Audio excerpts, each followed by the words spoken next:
لم يقم اللوبي المؤيد للقضايا العربية في بريطانيا بنشاط منذ سنوات شبيه بالنشاط الذي قام به خلال انعقاد مؤتمر حزب العمال البريطاني المعارض، والذي انعقد في مدينة مانشستر على مدى 5 أيام.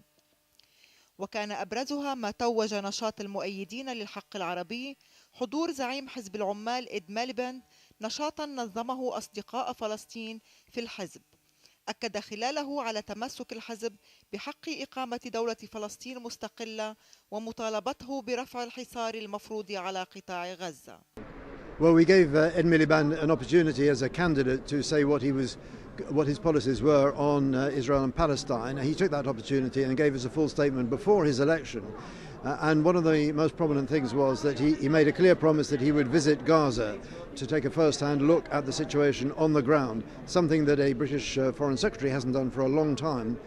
Secondly, while of course he said that Israel has a right to exist and a right to security, he emphasized very much the need for Israel to comply with international law.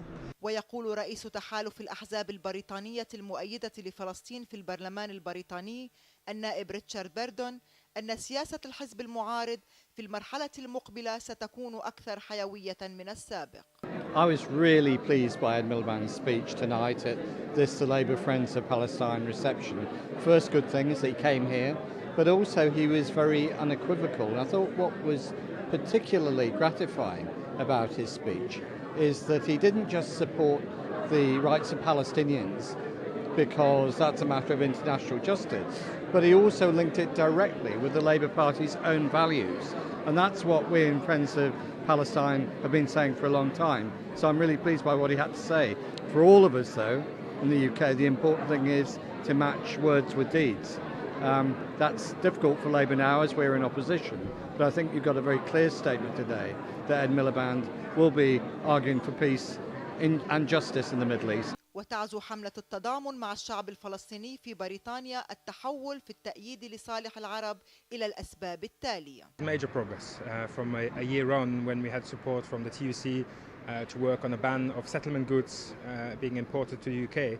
We are now in a position to really take it further, and ask for concrete steps to be taken by the public and especially by the trade union movement and workers in the UK.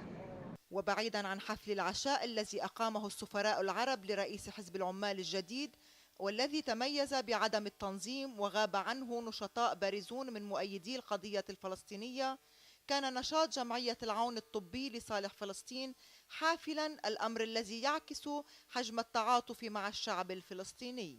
As you saw, the event was an opportunity for people to think about, first of all, whether or not international aid has the effect of holding back political settlement to conflict areas.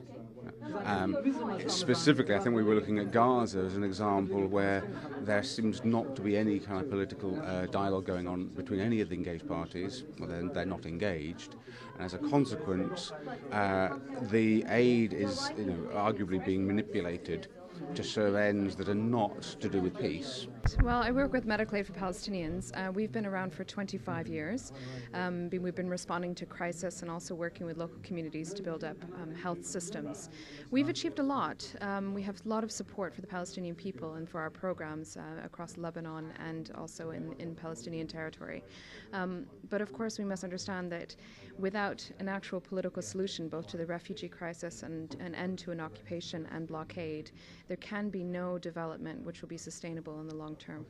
صحيح أن اللوبي المؤيد للفلسطينيين خلال انعقاد مؤتمر حزب العمال السنوي قد نشط بعد غفوة استغرقت سنوات استمكن من استقطاب اهتمام كوادر حزب العمال، إلا أن الواضح أن الإحباط الذي أصاب حزب العمال من خسارة الانتخابات العامة لن يتمكن من التخلص منه في المستقبل القريب.